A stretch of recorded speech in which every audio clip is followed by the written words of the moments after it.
أشهد أن لا إله إلا الله وحده لا شريك له وأشهد أن محمدا عبده ورسوله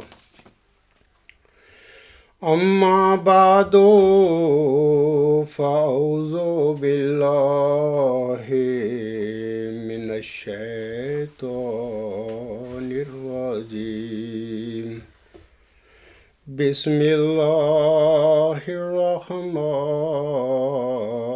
الرحيم الحمد لله رب العالمين الرحمن الرحيم مالك يوم الدين إياك نعبد وإياك نستعين اهدنا الصراط المستقيم صراط الذين أنعمت عليهم صراط الذين أنعمت عليهم غير المغضوب عليهم ولا الضالين هو الذي أرسل رسوله بالهدى ودين الحق ليظهره على الدين كله ولو كره المشركون۔ یہ سورۃ صف کی آیت نمبر 10 ہے۔ اس میں اللہ تعالیٰ فرماتا ہے وہی ہے جس نے اپنا رسول ہدایت اور دین حق کے ساتھ بھیجا تاکہ وہ اسے یعنی دین اسلام کو سب دینوں پر غالب کرے، خواہ مشرکوں کو یہ بات ناگوار ہی گزرے۔ سامعین کرام، گزشتہ خطبہ جمعہ میں خاکسار نے سورۃ صف کی آیت نمبر 10 کے متعلق چند گزارشات پیش کی تھیں۔ اس آیت میں جس دین اسلام کو فتح اور غلبہ کا وعدہ دیا گیا ہے وہ ابھی تک دنیا میں عملاً ظہور میں نہیں آیا ہے۔ حضرت مرزا صاحب علیہ السلام پر بھی اس آیت کا نزول ہوا تھا، لیکن غلبہ اسلام ابھی بھی نہیں ہوا۔ حضرت مرزا غلام احمد علیہ السلام کے بعد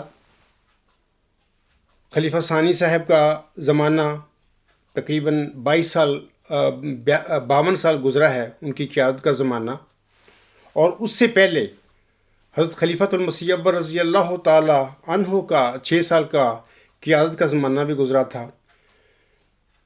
ان دونوں وجودوں کے قیادت کے وقت میں دین اسلام کی فتح اور غلبے کا یہ وعدہ سورۃ صف کی آیت نمبر 10 میں دیا گیا ہے وہ عملاً ظہور پذیر نہیں ہوا تھا۔ اسی طرح خلیفہ ثانی صاحب کے بعد ان کے 2 بیٹے یکے بعد دیگرے مرزا ناصر احمد اور مرزا طاہر احمد منصب جو اقتدار ہے جماعت احمدیہ کا اس پر بیٹھے، لیکن ان دونوں کا جو قیادت کا دور تھا 38 سالہ، اس میں بھی دین اسلام کی فتح اور غلبہ کا یہ جو واقعہ ہے وہ ظہور پذیر نہیں ہوا۔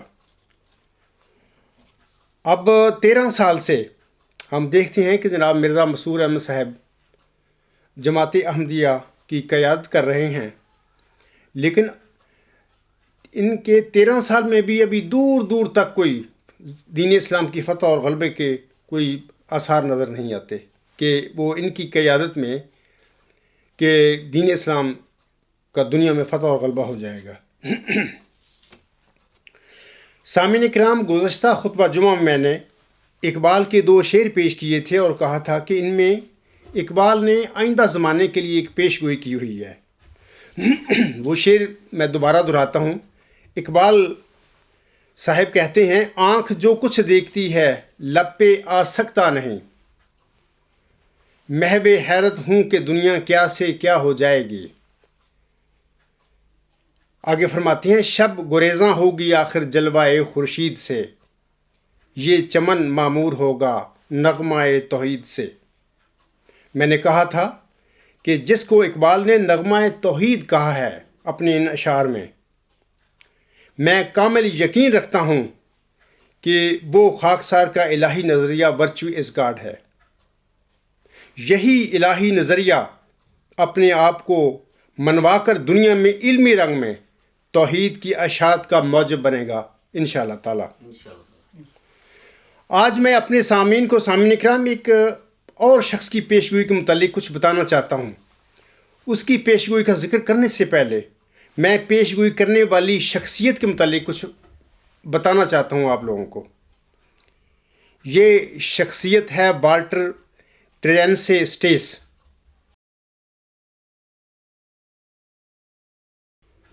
اور آپ لوگ جانتے ہیں کہ جماعت احمدیہ میں بھی 1886 کا جو سال ہے بڑی اہمیت کا سال ہے۔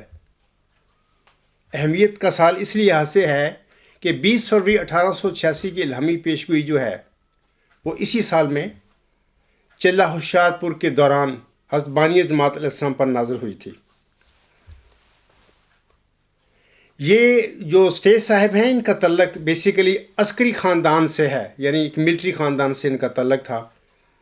ان کا باپ بھی فوجی تھا، ان کا بھائی بھی فوجی تھا، اور ان کا دادا جو تھا وہ جنرل ولیم اسٹیس جو تھا، اس نے واٹر لو کی، یورپ میں جو بیلجیم میں وہ جگہ ہے، واٹر لو کی جو جنگ ہے 18 جون 1815 کو لڑی گئی تھی، اس میں جنرل ولیم اسٹیس نے بھی شمولیت کی ہوئی ہے۔ لیکن بعد ازاں یہ جو ان کا پوتا تھا والٹر ٹیرنسے اسٹیس، انہوں نے ملٹری کا جو پیشہ تھا یہ جائن نہیں کیا۔ اسٹیس صاحب بچپن میں پادری بننا چاہتے تھے، لیکن ٹرینیٹی کالج ڈبلن سے انہوں نے 1908 میں فلسفہ میں گریجویشن کی۔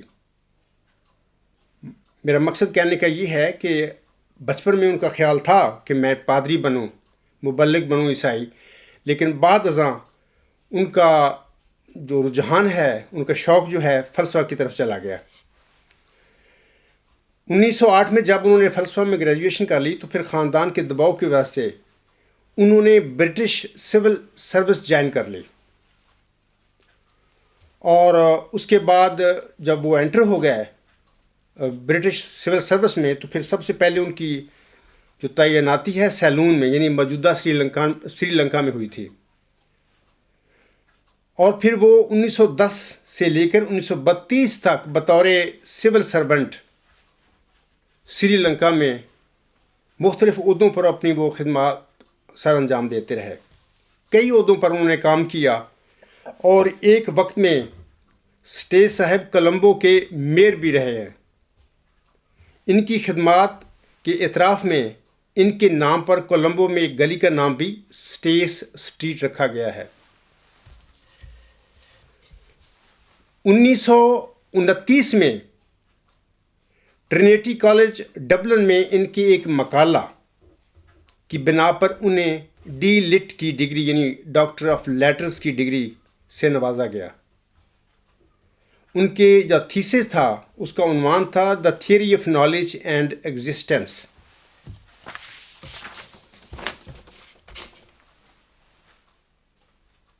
سیلون یعنی سری لنکا میں ملازمت کے دوران اسٹیس صاحب نے، سامعین کرام، 4 کتابیں لکھی تھیں۔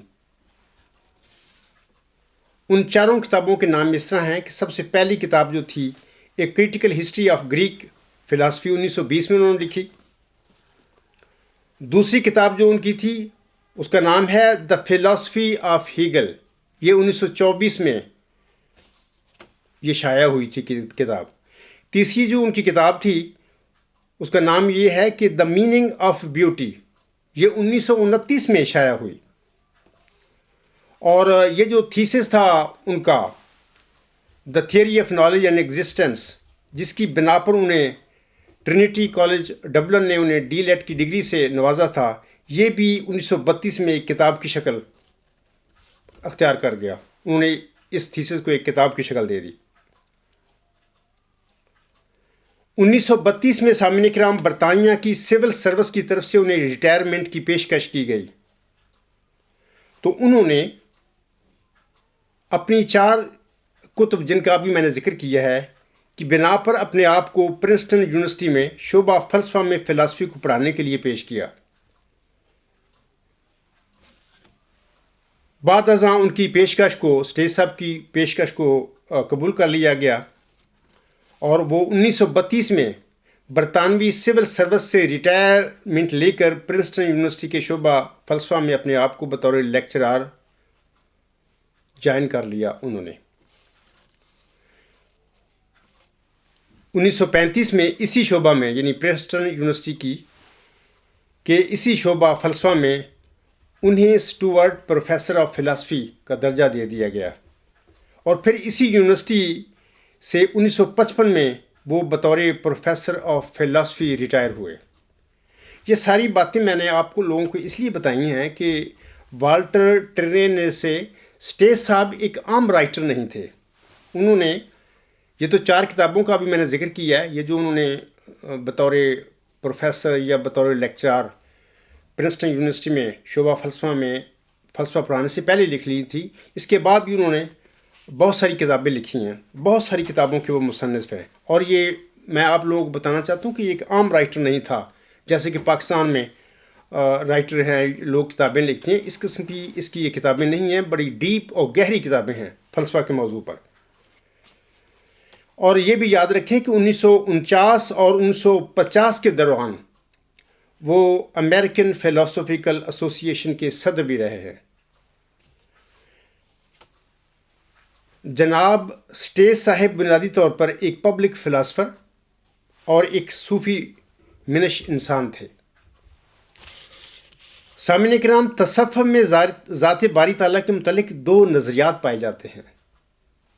میں تصوف کی بات کر رہا ہوں۔ وحدت الوجود یعنی یونٹی آف ایگزسٹنس، اور وحدت الشہود یعنی یونٹی آف اپیئرنس۔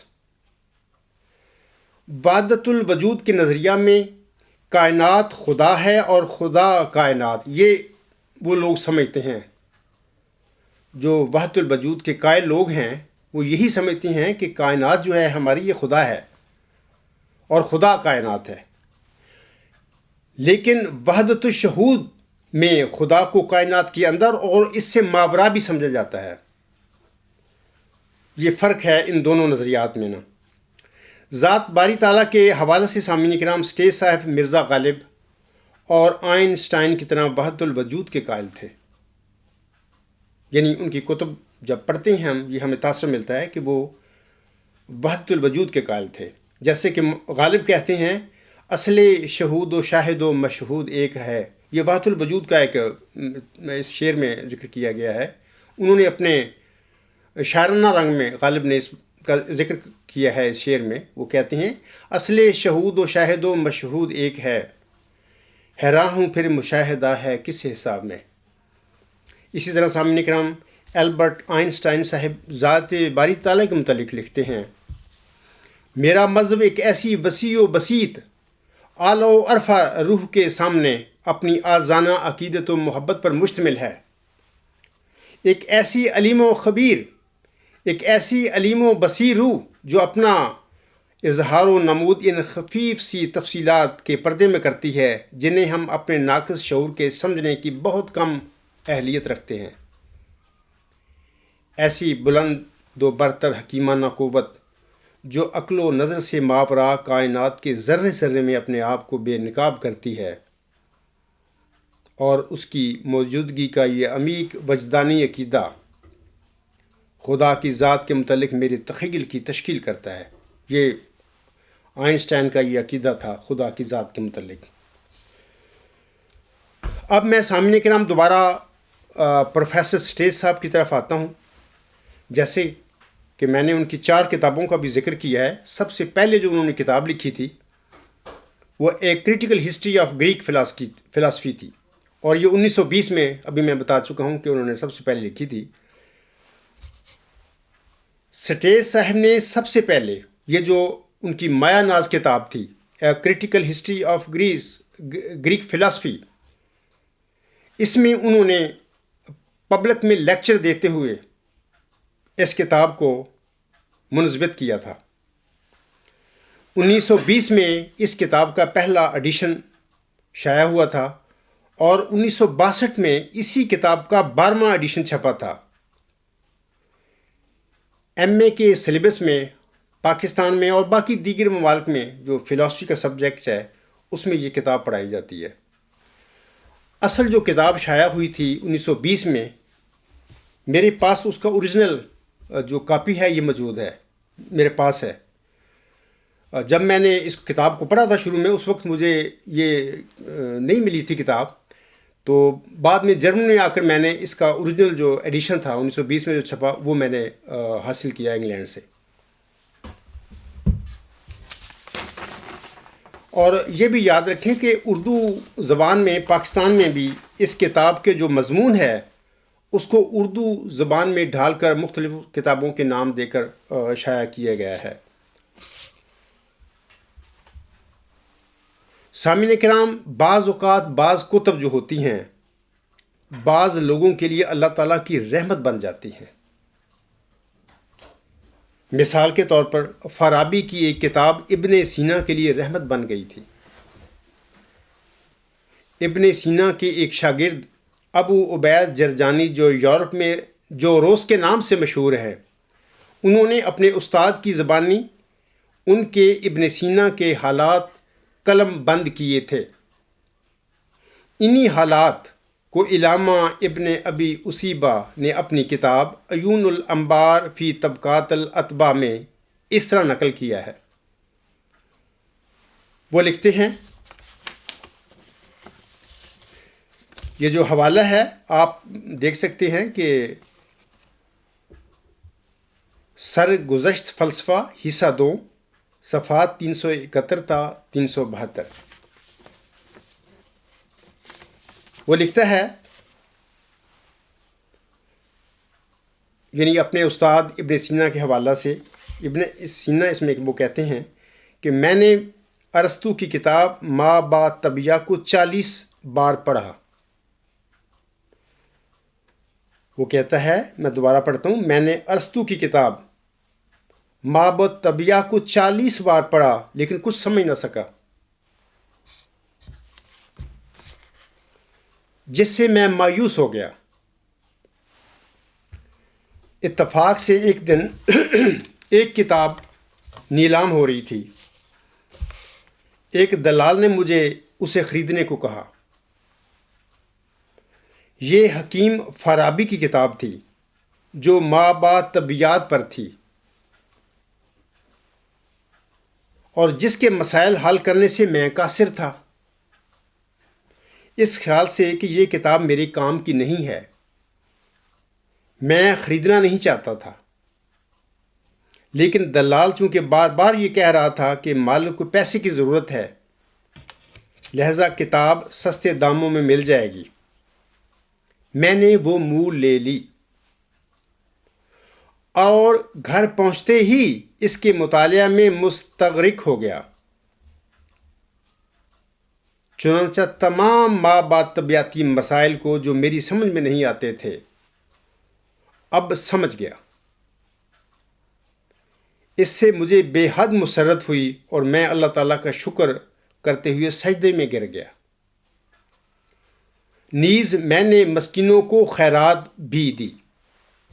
یہ تو ابن سینا صاحب کے الفاظ ہیں کہ انہیں ایک کتاب ملی، حالانکہ وہ کتاب کو خریدنا بھی نہیں چاہتے تھے، پرانی کتاب تھی، اولڈ بک تھی، فارابی کی تھی، اور اس کا موضوع تھا ما بعد طبیعہ، یعنی میٹا فزکس۔ تو جب انہوں نے خریدی، گھر لے آئے، اس کو پڑھا، تو ارسطو کی کتاب جو تھی نا میٹا فزکس، ما بعد طبیعہ، اس کو 40 دفعہ وہ شخص کہتا ہے، یعنی ابن سینا کہتا ہے میں نے پڑھا، مجھے کچھ سمجھ نہیں آئی اس کی، لیکن فارابی کی یہ کتاب پڑھنے کے بعد ما بعد طبیعہ، میرے سارے جو مسائل تھے ما بعد طبیعیات کے متعلق وہ سارے حل ہو گئے، مجھے ہر چیز کی سمجھ آ گئی۔ تو بعد میں وہ کہتے ہیں کہ میں سجدہ ریز ہو گیا، اور میں نے اللہ تعالیٰ کے حضور اور بھی خیرات کیا۔ تو یہ تو ان کا واقعہ ہے۔ سامعین کرام، اسی طرح میں آپ لوگوں کو بتانا چاہتا ہوں کہ والٹر ٹیرینس سے سٹیس کی کتاب a critical history of Greek philosophy میرے لیے رحمت بن گئی۔ دارالحمد میں جو روحانی واقعہ میرے ساتھ ہوا، اس کے نتیجے میں علم و حکمت میں گہرے رازوں کا خاکسر پر انکشاف ہونا شروع ہو گیا۔ یہ 10 دسمبر 1983 کی بات ہے۔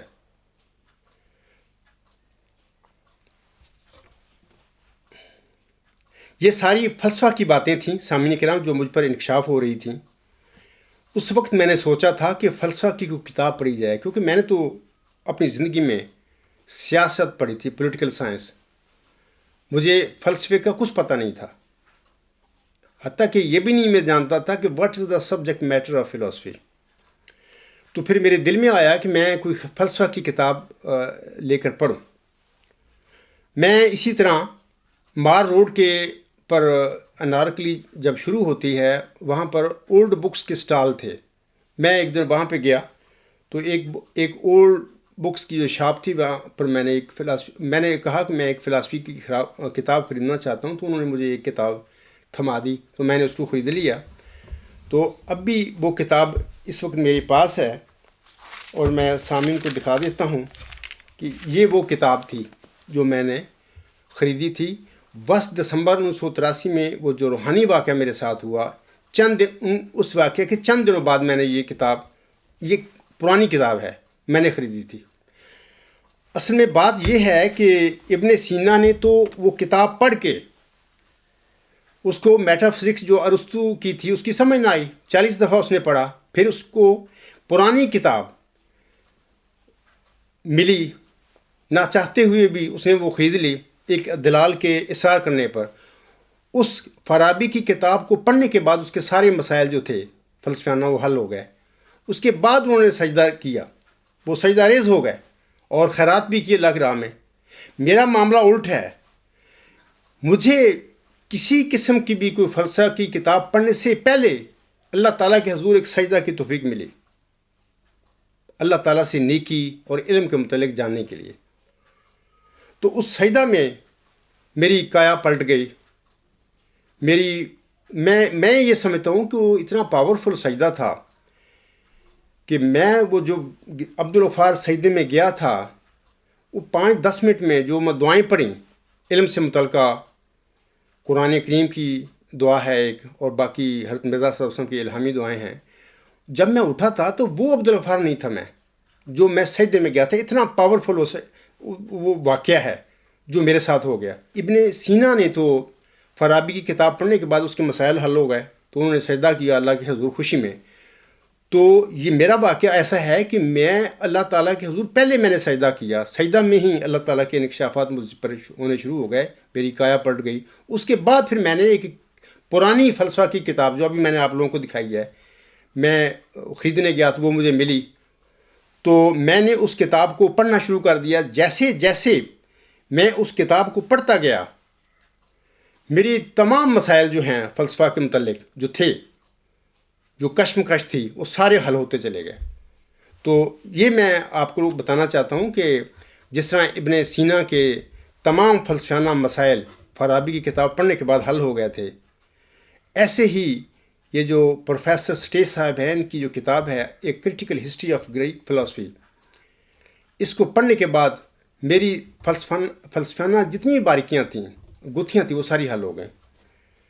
آج سامعین کرام میں اپنے خطبہ جمعہ میں پروفیسر سٹیس صاحب کے چند اقتباسات کا ذکر کروں گا، اور ان اقتباسات کو میں نے اپنا جو تھیسس ہے ورچوئس گاڈ، اس کا ان اقتباسات کا میں نے اپنی کتاب میں بھی حوالے دیے ہوئے ہیں۔ پہلا اقتباس میں ان کا یہ پیش کرتا ہوں کہ وہ اپنی کتاب کے صفحہ 149 پر فرماتے ہیں۔ وہ فرماتے ہیں But as for Socrates, the sole condition of virtue is knowledge, and as knowledge is just what can be imparted by teaching, it followed that virtue must be teachable. The only difficulty is to find the teacher, to find someone who knows the concept of virtue. What the concept of virtue is, that is thought Socrates, the precious piece of knowledge, which آگے وہ فرماتے ہیں which no philosopher has ever discovered, and which if it were only discovered could at once be imparted by teaching, whereupon men would at once become virtuous. سامعین کرام، professor stage صاحب اپنے اس اقتباس میں کہتے ہیں، ان الفاظ میں کہتے ہیں، لیکن جیسا کہ سقراط کے لیے نیکی کی تنہا شرط اس کا علم ہونا ہے، اور جیسا کہ علم قطعی ہے جس کو بذریعہ تعلیم سکھایا جا سکتا ہے، اس سے معلوم ہوا کہ نیکی بھی قابل تعلم ہونی چاہیے۔ ورچو مسٹ بی ٹیچیبل، وہ کہتا ہے مشکل صرف یہ ہے کہ کسی معلم کو ڈھونڈا جائے جو نیکی کے اس تصور کو جانتا ہو۔ نیکی کا وہ تصور جسے سقراط نے سوچا اور جو علم کا انمول جز ہے، جس کو کسی مفکر نے آج تک دریافت نہیں کیا، اور اگر کبھی وہ دریافت ہو گیا، یعنی نیکی کا تصور جو سقراط نے پیش کیا تھا، جس کو اس نے علم قرار دیا تھا، اس کے متعلق وہ فرما رہے ہیں کہ اور اگر کبھی وہ دریافت ہو گیا تو فوراً اسے پڑھایا جائے گا، اور اس طرح انسان فوراً نیک ہو جائیں گے۔ سامعین کرام، یہ وہ ان کی پیش گوئی ہے، جیسے کہ میں نے آغاز میں کہا ہے خطبہ کے کہ میں آج ایک اور انسان کی پیش گوئی کے متعلق بات کروں گا۔ وہ یہ پروفیسر سٹیج کی یہ پیش گوئی ہے اس کی اپنی کتاب میں، یعنی یہ پیش گوئی اس نے سقراط کی اس تصور جو تھا نیکی کا، جس کو سقراط نے علم قرار دیا تھا، اس کے متعلق اس نے پیش گوئی کی تھی۔ اور یہ بھی یاد رکھیں کہ سقراط کے نیکی کے تصور کی حقیقت کو 1920 تک جب یہ کتاب لکھی گئی تھی کسی نے دریافت نہیں کیا تھا۔ اگر دریافت کیا ہوتا تو وہ یہ ذکر ہی نہ کرتے، وہ اس کا نام دے دیتے کہ فلاں بندے نے تو یہ دریافت کر لی ہے۔ 1920 تک کسی بندے نے نیکی کی اس تصور کو جسے اس نے علم قرار دیا تھا، اس کی حقیقت کو کسی نے دریافت نہیں کیا تھا۔ اگر نیکی کے اس تصور کی حقیقت کسی نے سامعین کرام بتا دی تو اس کے ساتھ ہی انسانوں کے نیک ہونے کے سامان پیدا ہو جائیں گے، یعنی یہ پروفیسر سٹیج صاحب فرما رہے ہیں۔ اور یہ بھی یاد رکھیں کہ خاکسار سے پہلے آج تک کبھی کسی سائنسدان یا کسی فلسفی یا کسی عالم نے سقراط کے نیکی کے اس تصور جسے اس نے علم کہا تھا کی حقیقت کسی نے نہیں بتائی۔ بس دسمبر 1983 میں جو روحانی واقعہ سامعین کرام میرے ساتھ ہوا، اس میں الہی نظریہ ورچو از گاڈ کے رنگ میں سقراط کے نیکی کے اسی تصور کی حقیقت اس عاجز پر آشکار ہوئی ہے جس کی پیش گوئی پروفیسر سٹیج صاحب نے اپنی کتاب میں 1920 میں کی تھی۔ اور میں کہتا ہوں کہ ذالک فضل اللہ ہے یؤتی ہے من یشاء واللہ ذو الفضل العظیم۔ تو یہ وہ اس عاجز کا ورچوئس گاڈ نظریہ ہے، میں کامل یقین رکھتا ہوں کہ جس میں پروفیسر سٹیج کی یہ جو پیش گوئی ہے سقراط کے نیکی کے تصور کے متعلق، سقراط کا نیکی کا وہ تصور جس کو اس نے علم قرار دیا تھا، یہ اس کتاب بڑی چھوٹا سا ایک تھیسس ہے، اللہ تعالیٰ نے اس عاجز کو توفیق بخشی، میں نے اس کو لکھا ہے۔ سامعین کرام، پروفیسر سٹیج صاحب اپنی اسی کتاب کے صفحہ 3 پر فرماتے ہیں. میں ایک دوسری بات اب ان کی میں آپ لوگوں کو بتانا چاہتا ہوں. وہ لکھتے ہیں all sciences tend to generalize to reduce multitudes of particular facts to single laws. Philosophy carries this process to its highest limit.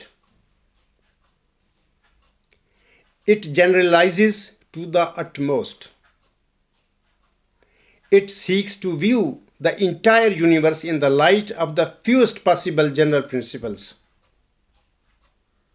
In the light, if possible, of a single ultimate principle.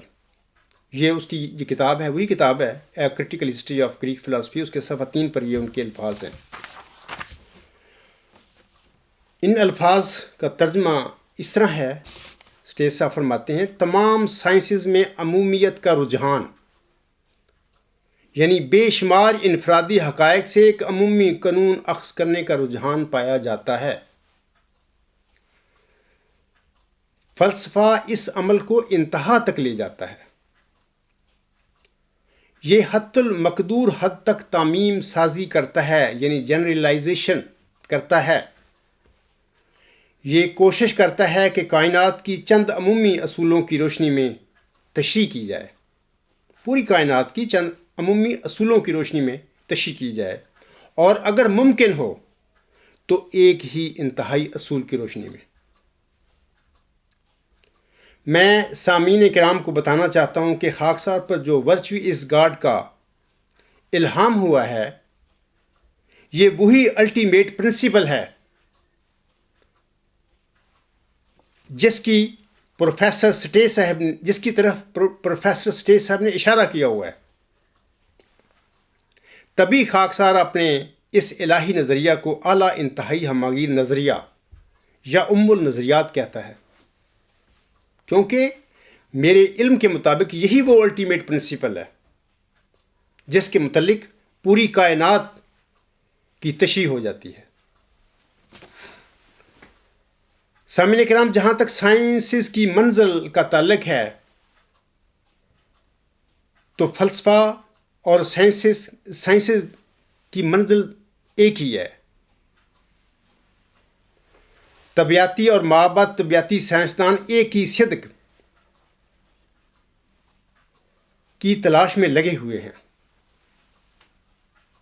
مثلا نباتاتی سائنسدان پودوں کا مشاہدہ کرتے ہیں اور اپنی تلاش کے دوران وہ ایک سچ سے دوسرے سچ کی طرف بڑھتے ہیں یا ہم کہہ سکتے ہیں ایک تصور سے دوسرے تصور کی طرف بڑھتے ہیں.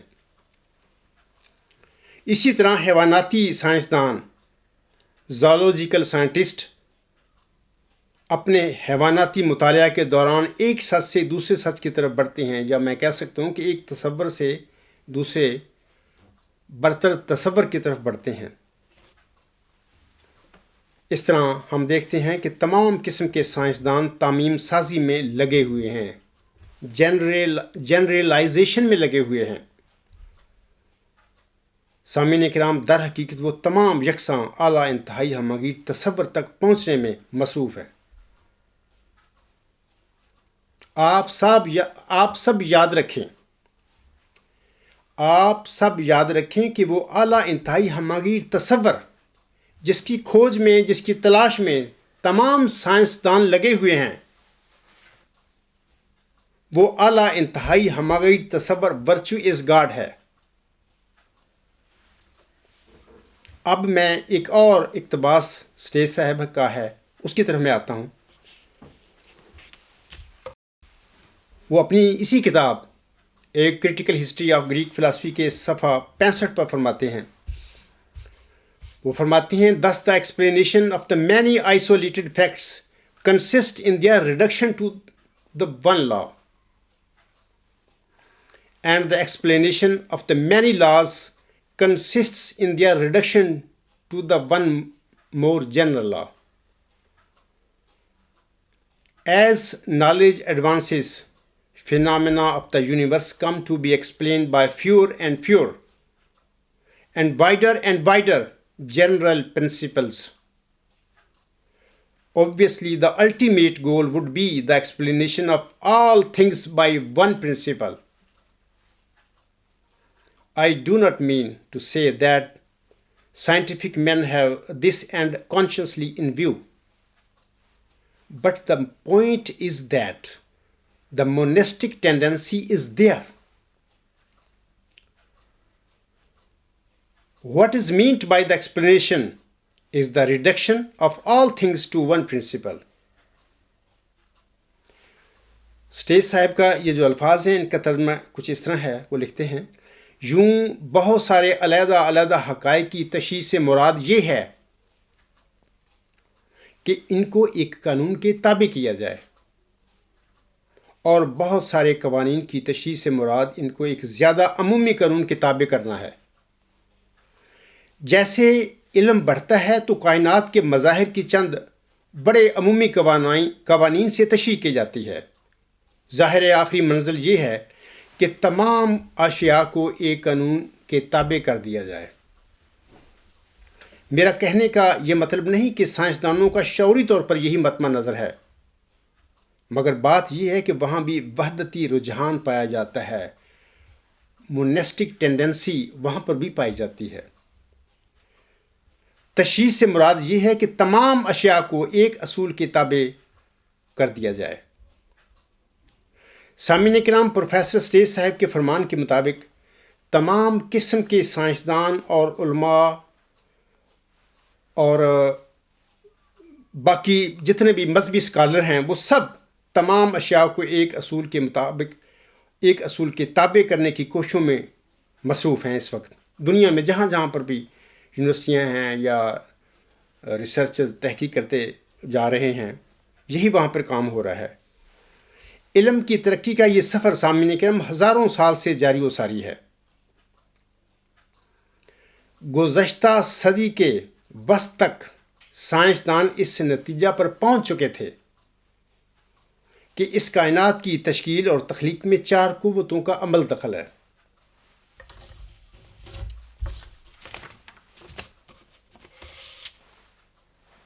یا میں کہہ سکتا ہوں کہ 20ویں صدی کے وسط تک 4 قوتوں کی دریافت ہو گئی تھی جن پر ہماری پوری اس کائنات کا دار و مدار تھا. مثال کے طور پر یہ 4 قوتیں تھیں: number 1 gravitational force, number 2 electronic magnetic force, number 3 powerful nuclear force, اور نمبر 4 ویک نیوکلر فورس. میں ان جو قوتیں ہیں ان کی تشریح میں نہیں جاتا.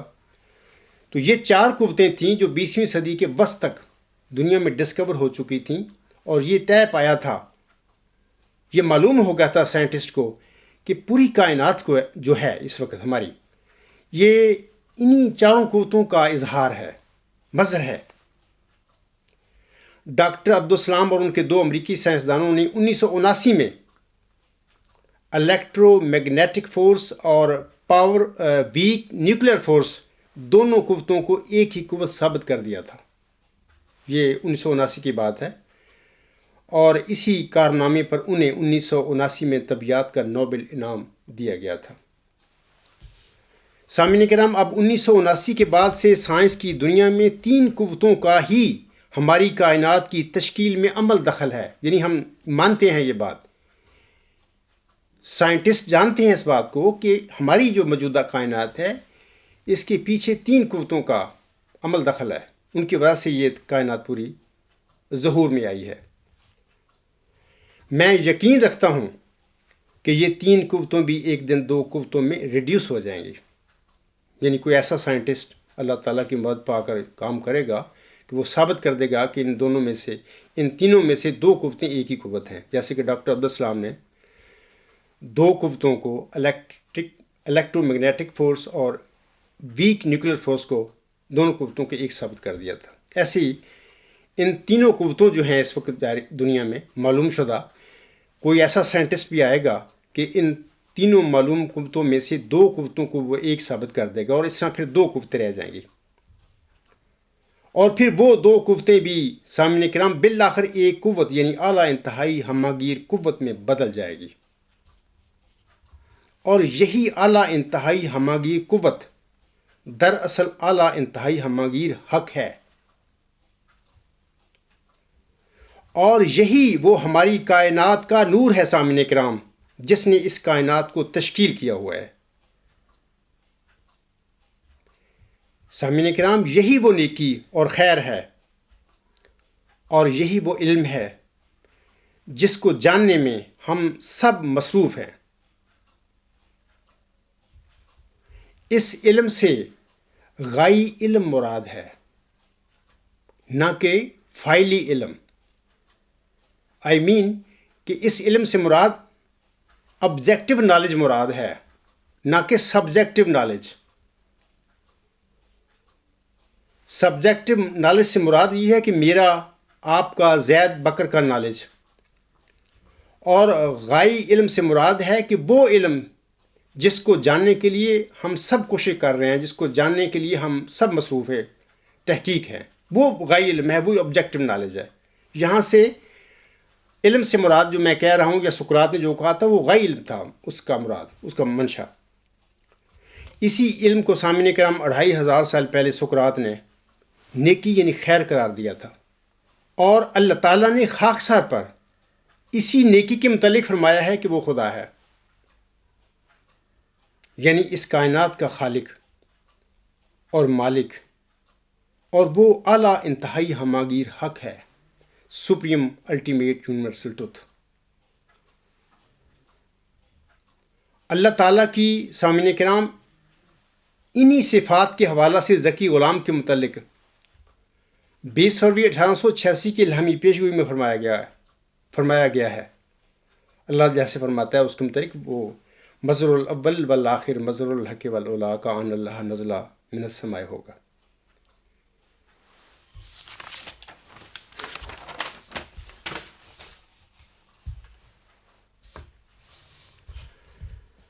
سامعین کرام، جس طرح فارابی کی کتاب ابن سینا کے لیے رحمت بن گئی تھی، اسی طرح پروفیسر والٹر اسٹیس صاحب کی کتاب a critical history of Greek philosophy میرے لیے رحمت بنا دی گئی تھی، اللہ تعالیٰ نے بنائی تھی۔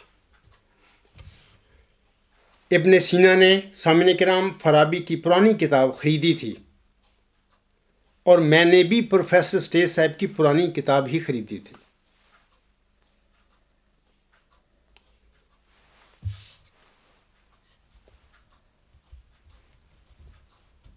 خاکسار تو سامعین کرام دین اسلام کی فتح اور غلبہ کے لیے دن رات جد و جہد میں مصروف ہے، اور میرے قادیانی جو بھائی ہیں، دوست ہیں، وہ میرے پیچھے پڑے ہوئے ہیں، سوال پر سوال، سوال پر سوال۔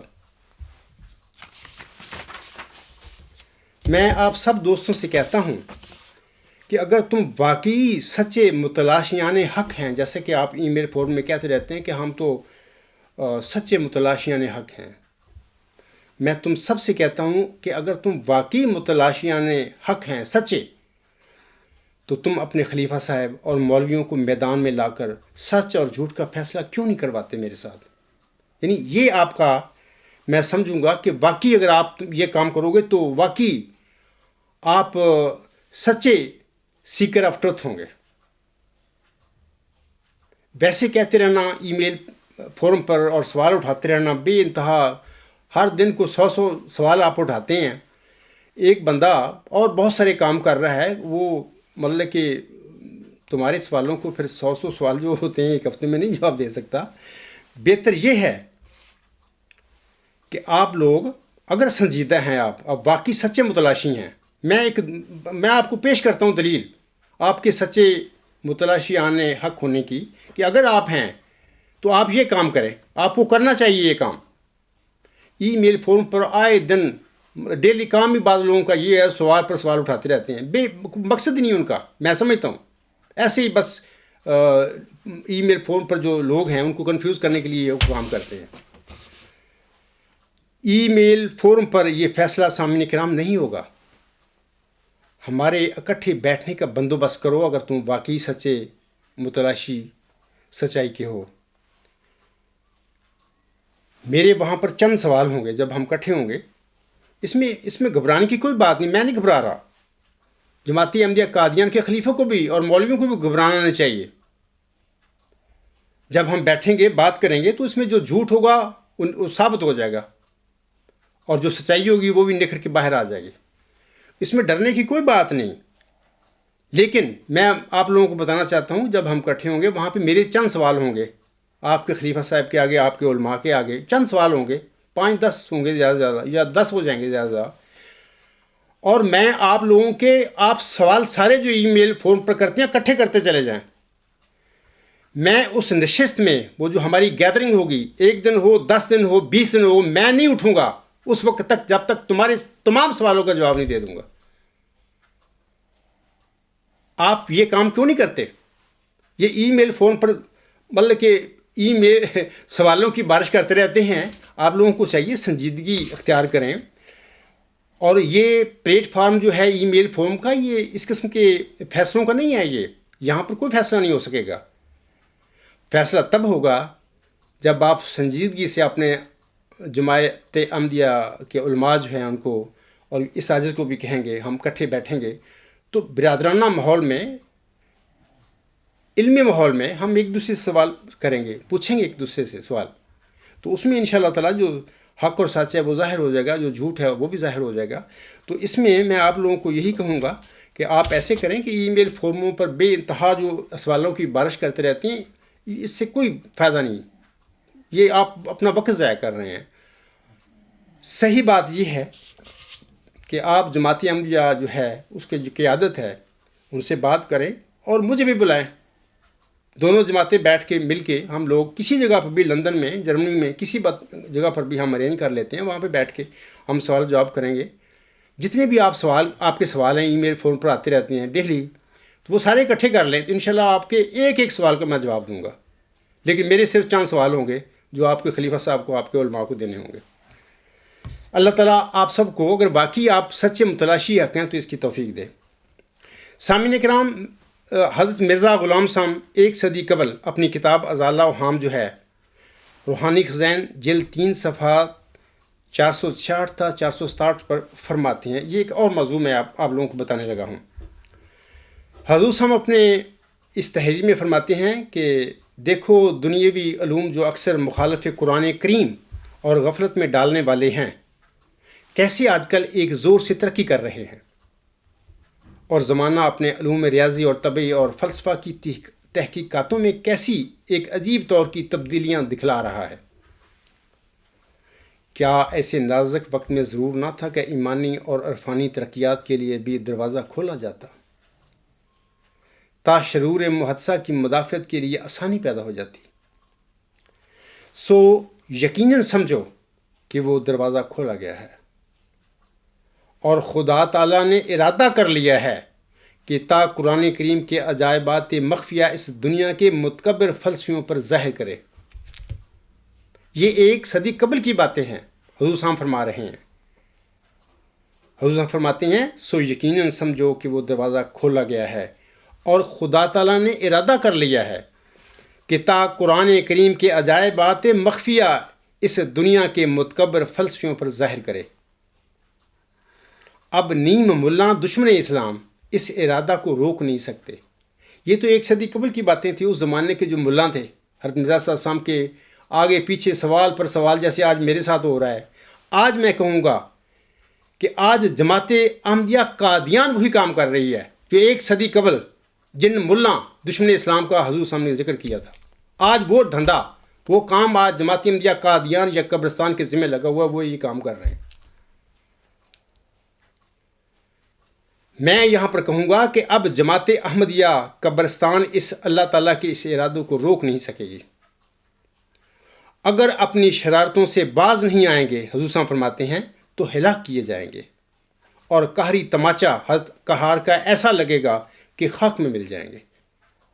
ان نادانوں کو حالت موجودہ پر بالکل نظر نہیں, چاہتے ہیں کہ قرآن کریم مغلوب اور کمزور اور ضعیف اور حقیر سا نظر آوے.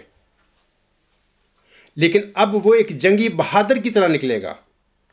ہاں, وہ ایک شیر کی طرح میدان میں آئے گا اور دنیا کے تمام فلسفہ کو کھا جائے گا اور لے یظہرہ علی الدین کلہ کی پیشگوئی کو پورا کر دے گا. اور پیش گوئی ولا یمکن لہم دینہم کو روحانی طور سے کمال تک پہنچائے گا۔ سامعین کرام، آپ نے دیکھ لیا حضور صاحب نے 1 صدی قبل اپنے ان ملفوظات میں یہی کہا ہے کہ یہ جو لے یزرع علی الدین کلہ ہی کی جو پیش گوئی ہے، وہ میدان فلسفہ میں اللہ تعالیٰ ایسے علوم دے گا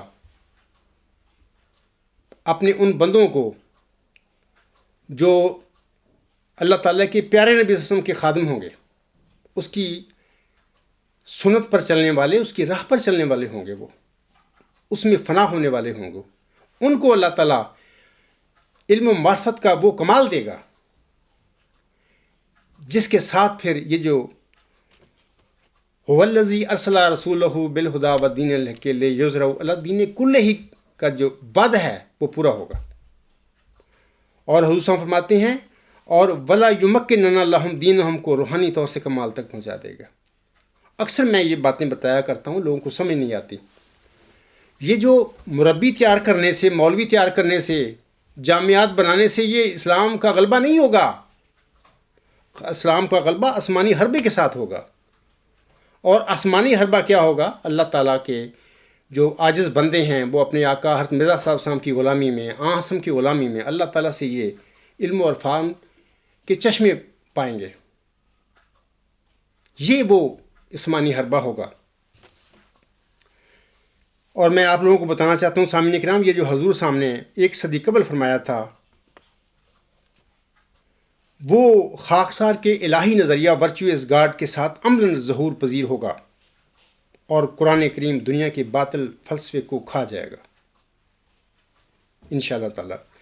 میں بتاتا ہوں کہ یہ جو کتابچہ ہے یہ اس کے 3 چیپٹر ہیں۔ پہلا جو چیپٹر ہے دا ایسنس آف ورچو، اس کے تحت والٹر سٹیس جو نے جس سقراط کی نیکی کے تصور کا ذکر کیا ہے کہ آج تک کسی فلاسفر نے اس کو ڈسکور نہیں کیا، اسی تصور کو سقراط نے علم قرار دیا تھا۔ اس تھیسس میں پہلا چیپٹر ہی اس کے متعلق ہے، دا ایسنس آف ورچو اس کا نام میں نے لکھا ہے۔ لاجیکلی اس کے متعلق بتایا گیا ہے کہ وہ کیا شے ہے، وہ کیا ہے، وہ کیا حقیقت ہے۔ میں نے بتایا ہے کہ وہ سپریم الٹیمیٹ یونیورسل ٹروتھ ہے۔ اسی تھیسس میں دوسرا چیپٹر جو ہے وہ ورچو اس نالج کے متعلق ہے۔ میں نے سقراط کے جو کانسیپٹ تھا اس کو ڈسکلوز کیا، یہ ہے کہ اس کی حقیقت کیا ہے، اور بہت سارے دوسرے کانسیپٹ ہیں اس تھیسس میں جو اللہ تعالیٰ نے اس عاجز کو توفیق بخشی میں نے لکھے ہیں۔ اور تیسرا چیپٹر جو ہے وہ ورچوئس گاڈ کا، وہی سپریم الٹیمیٹ یونیورسل تھیوری ہے، وہ لکھا گیا ہے۔ اور اس کنسیپٹ کو، اس نظریہ کو، یعنی ورچوئس گاڈ کو قرآن کریم کی آیات سے ثابت کر کے دکھایا گیا ہے کہ وہ سچا جو نظریہ ہے وہ تو آلریڈی اس کلام میں جو محمد عربی وسلم پر نازل ہوا تھا اس میں موجود ہے۔ تو اس طرح انشاءاللہ تعالی جب یہ ورچوئس گاڈ اپنا سچا ہونا منوا لے گا دنیا میں، تو اس کے منوانے کے ساتھ ایسا ہی ہوگا جیسے کہ قرآن کریم نے تمام باطل علوم کو، باطن فلسفہ کو کھا لیا ہے، یا قرآن کریم تمام باطل فلسفہ کو نگل گیا ہے۔ جیسے کہ خلیفہ رابع صاحب اپنی زندگی میں اپنی ایک نظم ہے جس کا عنوان ہے مرد حق کی دعا، وہ فرما کے گئے ہیں، یہ دعا ہی کا تھا معجزہ کے عصا، ساحروں کے مقابل بنا اژدہا، آج بھی دیکھنا مرد حق کی دعا، سحر کی ناگنوں کو نگل جائے گی۔ مرد حق کی دعا کیا ہے؟ مرد حق کی دعا وہی 20 فروری 1886 کی الہامی پیش گوئی میں بشارت گیا وہ ذکی غلام ہے، جس کے متعلق اللہ تعالیٰ فرماتا ہے میں تجھے ایک رحمت کا نشان دیتا ہوں اسی کے موافق جو تو نے مجھ سے مانگا۔ یہ مرد حق کی دعا تھی۔ اور اسی طرح سامعین کرام میں آپ لوگوں کو بتانا چاہتا ہوں، بعض لوگ مجھ پر اعتراض یہ کر دیتے ہیں کہ جناب جنبا صاحب خلیفہ رابع کے آگے اپنا مقدمہ پیش کرتے ہیں، ان کے اشعار جو ہے اپنی صداقت کے ثبوت میں پیش کرتے ہیں، بعد میں ان کو یہ بھی کہتے ہیں کہ وہ دنیا دار ثابت ہو گئے، وہ غلطی کر گئے۔ بالکل یہ میں ٹھیک کہتا ہوں کہ واقعی وہ جو بھی تھے صراط مستقیم سے یہ بھٹکے ہوئے لوگ تھے، لیکن جو بھی تھے ان کا یہ دعویٰ تھا کہ ہم مسیح موعود کے خلیفے ہیں، اس کے جانشین ہیں۔ تو اللہ تعالیٰ نے خلیفہ رابع صاحب کو ہی پکڑا اور اس کے منہ سے ایسا کلام نکلوایا جو آئندہ موعود ذکی غلام میں مسیح الزمان تھا، جو دنیا میں ظاہر ہونے والا تھا، اس کی سچائی پر اس نے اپنے منظوم کلام میں مہر لگا دی۔ اللہ نے ان سے لگوائی تو لگی، خلیفہ رابع صاحب نے وہ خود یہ شعر جو ہیں وہ اللہ نے ان کے منہ سے نکلوائے تھے۔ تو میں یہ کہتا ہوں کہ یہ جو 1914 سے اور اب تک یہ جو ان کا سلسلہ ہے قیادت کا یا حکومت کا، یہ کہتے ہیں خلافت نہیں ہے، یہ ایک قبضہ گروپ ہے، یہ ایک بلائے دمشق ہے جو حضرت مرزا صلی اللہ علیہ وسلم کی جماعت کو چمٹ گئی۔ لیکن بہرحال حضرت مرزا صاحب کا نام لیتے ہیں، اس کی جانشین بنے ہوئے ہیں، تو اللہ تعالیٰ نے ان جانشینوں میں سے ایک جانشین، چوتھے جانشینوں خلیفہ رابع صاحب کو پکڑا، تو ان کے منہ سے ان کی منظوم کلام میں اور ان کے خطبات میں اللہ تعالیٰ نے وہ ساری باتیں ان کے منہ سے نکلوا دیں جو آنے والا جو موعود ذکی غلام ہے، جس کی پیشوی کے متعلق خلیفہ ثانی صاحب قبضہ کر چکے تھے، ان کی صداقت کے لیے سارے کام مرزا طاہر سے کروا دیے۔ تو میں اس لیے کہتا ہوں، اور میں نے جو کچھ بھی کیا الحمدللہ اللہ تعالیٰ کی رضا کے مطابق کیا، اور قیامت کے دن جب ہم سب اکٹھے ہوں گے، وہاں پہ مرزا طاہر یہ نہیں کہہ سکے گا میرے متعلق جناب عبدالغفار جمبا صاحب نے جماعت میں یہ شور پھیلا دیا تھا اپنی باتیں کر کے، عام پبلک میں انہوں نے باتیں کی تھی، ایسی بات وہ مجھ پر نہیں الزام لگا سکیں گے۔ اور میں بھی کہوں گا کہ اے خدا اس مرزا طاہر سے پوچھے کہ میں نے بڑے ادب کے ساتھ، بڑے تہذیب کے ساتھ اپنا نقطہ نظر جو تھا، اپنا دعویٰ جو تھا ان کے آگے رکھا تھا دلائل کے ساتھ۔ اس کے بعد اس خلیفہ رابع صاحب کی ذمہ داری تھی کہ وہ میرے اس نقطہ نظر سے، میرے اس دعوے سے جماعت کو باخبر کرتے۔ اب باخبر تو تب کرتے نا اگر یہ کوئی روحانی جماعت ہوتی، وہ تو ان کی خاندانی اپنا بنائی ہوئی ہے، انہوں نے اپنی جماعت بنا لی ہے، اپنا ان کو اقتدار ہے ان کا اور قبضہ ہے ان کا، ان کو انہوں نے پروگرام ہے کہ 1000 تک ہم رکھیں، بتاتے تو تب اگر یہ ایک روحانی جماعت ہوتی، ریئل مذہبی جماعت ہوتی، وہ تو تھی نہیں۔ تو انشاءاللہ تعالیٰ قیامت کے دن بھی اللہ تعالیٰ کے حضور جب ہماری پیشی ہوگی، ہم سب کھڑے ہوں گے، اس وقت مرزا طاہر ہم پر کے گندوں پر سارا بوجھ ہوگا اس کا۔ اللہ تعالیٰ مرزا طاہر سے پوچھے گا کہ تو نے عبدالغفار کے ان سوالوں کا، اس دعوے کو کیوں نہیں جھٹلایا تھا اگر یہ غلط تھا،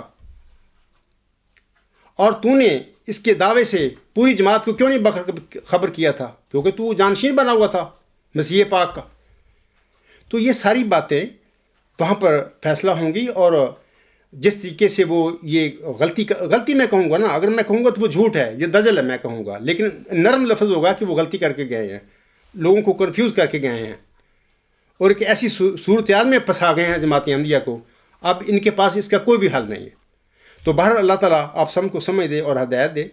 تو یہ ان لوگوں کے اعتراض کا میں جواب دے رہا ہوں جو کہتے ہیں کہ جمبا صاحب ایک تو بڑی ادب کے ساتھ وہ اپنا مقدمہ رکھتے ہیں خلیفہ رابع کے آگے، اے میرا سید کہہ کے، ساتھ ہی ان کو جھوٹا بھی کہتے ہیں۔ جھوٹا میں اس لیے کہتا ہوں کہ اپنے وہ عمل سے جھوٹا ہو کر گئے ہیں اس دنیا سے، تب میں کہتا ہوں، ورنہ میں نے تو ان کو آقا اور سید کہہ کے پکارا تھا، اور اپنا مقدمہ جو ہے سچا مقدمہ جو اللہ نے مجھے بخشا ہے میں نے ان کے آگے رکھا تھا، تو وہ اپنے ذمہ داری ادا کرنے میں فیل ہو گئے۔ اب میں آپ لوگوں کو ان کا ایک اور اقتباس پڑھ کر سنانا چاہتا ہوں۔ وہ کہتے ہیں، یہ ڈاکٹر عبدالسلام کی وفات پر 22 نومبر 1996 کو خطبہ جمعہ جو انہوں نے دیا تھا، اس میں وہ کہتے ہیں، وہ کیا کہتے ہیں؟ وہ کہتے ہیں ایک وجود گزر گیا، مگر اس کے حوالے سے یہ بھی کہا جا سکتا ہے، اے اللہ احمدیت کو اور نوبل لاریٹ عطا کر، مگر وَيَبْقَى وَجْهُ رَبِّكَ ذُو الْجَلَالِ وَالْإِكْرَامِ، نوبل لاریٹ کتنے ہیں اور کتنوں کا مقابلہ کرے گی احمدیت؟ ہزارہا نوبل لاریٹ ہیں اور بنتے چلے جائیں گے، 4 اور بھی لے لیے احمدیت نے مانگ مانگ کر، تو کتنا فرق پڑے گا؟ لیکن وہ انعام یافتہ جو خدا کے دربار سے انعام یافتہ ہو، وہ تو اگر ان پڑھ بھی ہو تو ایسا انعام یافتہ بن سکتا ہے کہ تمام کائنات کے چوٹی کے علماء اور چوٹی کے اعزاز پانے والے اس کی جوتیوں کو اٹھانے میں فخر محسوس کریں، اس کے پاؤں کی خاک چومنے میں فخر محسوس کریں۔ تو چھوٹی باتوں پہ ہم کیوں راضی ہوں؟ چھوٹی دعائیں کیوں مانگیں؟ یہ ان کی دعائیں ہیں مانگی ہوئی جو ان کے آگے آ گئی تھیں. میں ان کی دعاؤں کا نتیجہ ہی کھڑا تھا ان کے آگے جب میں نے اپنا مقدمہ ان کے آگے پیش کیا ہے. تو وہ بیچارے بخلا گئے بھئی یہ کیا ہو گیا. تو بہرحال میں آپ لوگوں کو بتانا چاہتا ہوں سامعین کرام کہ 20 فروری 1886 کے الہامی پیشگوئی میں بشارت دیا گیا ذکی غلام کیا محمدی مریم حضرت مرزا صاحب کو دیا گیا وہ انعام یافتہ وجود نہیں تھا. یقیناً وہ انعام یافتہ وجود ہے ذکی غلام اور بانی جماعت محمدی مریم کی دعا کا وہ نتیجہ ہے جو انہوں نے چلہ ہوشیار پر میں مانگی تھی. تبھی اللہ تعالیٰ اس کے متعلق فرماتا ہے کہ وہ سخت ذہین و فہیم ہوگا اور دل کا حلیم اور علوم ظاہری و باطنی سے پر کیا جائے گا اور وہ 3 کو 4 کرنے والا ہوگا. حضور فرماتے ہیں اس کے معنی سمجھ میں نہیں آئے. دوشنبہ ہے مبارک دوشنبہ فرزند دل بند گرامی ارجمند مظہر الاول والآخر مظہر الحق والعلائے کان اللہ نزل من السماء. یہ وہ موعود انعام یافتہ وجود تھا جو محمدی مریم کی دعائیں جو تھیں چلہ ہوشیار پور میں ان کی قبولیت کے جواب میں اللہ تعالیٰ نے ان کو بخشا تھا. جناب مرزا طاہر احمد صاحب فرماتے ہیں سامعین کرام یہ جلسہ سالانہ یو کے 1986 کے ان کے یہ منظوم کلام ہے جو پڑھا گیا تھا. وہ کہتے ہیں بساط دنیا الٹ رہی ہے حسین اور پائیدار نقشے جہان نو کے ابھر رہے ہیں بدل رہا ہے نظام کہنا. کلید فتح و ظفر تھمائی تمہیں خدا نے اب آسماں پر نشان فتح و ظفر ہے لکھا گیا تمہارے ہی نام کہنا. سامعین کرام یہ وہی موعود فتح و ظفر کی کلید اور وہی موعود نشان فتح و ظفر ہے جس کے متعلق اللہ تعالیٰ نے 20 فروری 1886 کی الہامی پیشگوئی میں ملہم کو بشارت دی تھی. اللہ تعالیٰ فرماتا ہے میں تجھے ایک رحمت کا نشان دیتا ہوں اسی کے موافق جو تو نے مجھ سے مانگا.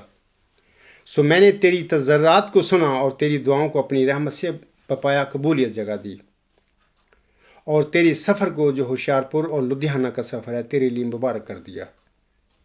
سو قدرت اور رحمت اور قربت کا نشان تجھے دیا جاتا ہے. فضل اور احسان کا نشان تجھے عطا ہوتا ہے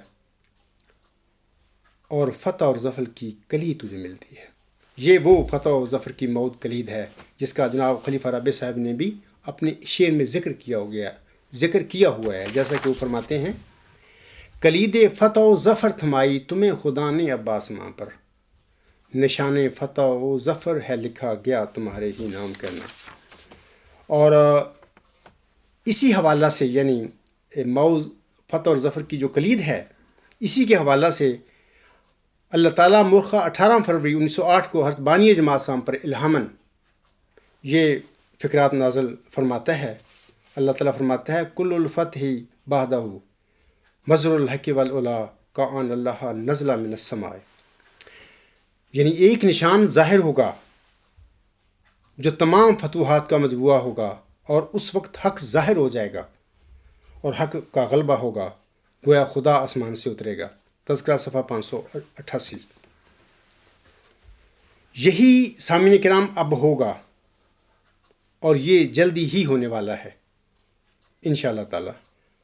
اب میں حضور صاحب کے ان الفاظ پر اپنا خطبہ ختم کرتا ہوں. حضور علیہ السلام اپنی کتاب روحانی خزائن جلد 3 صفحہ 141 حاشیہ پر فرماتے ہیں یہ کتاب آپ علیہ السلام کی ازالہ اوہام ہے. آپ علیہ السلام فرماتے ہیں اس کے عجائبات قدرت اسی طرح پر ظہور فرماتے ہیں کہ وہ غریبوں اور حقیروں کو عزت بخشتا ہے اور بڑے بڑے معززوں اور بلند مرتبہ لوگوں کو خاک میں ملا دیتا ہے.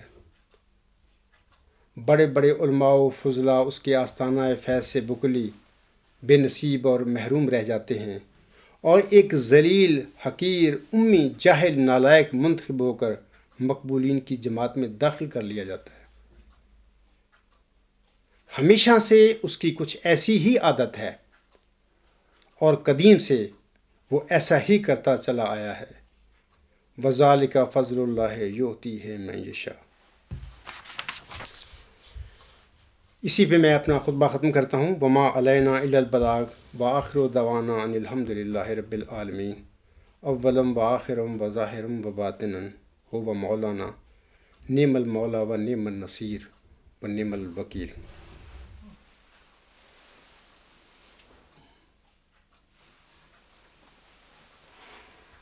الحمد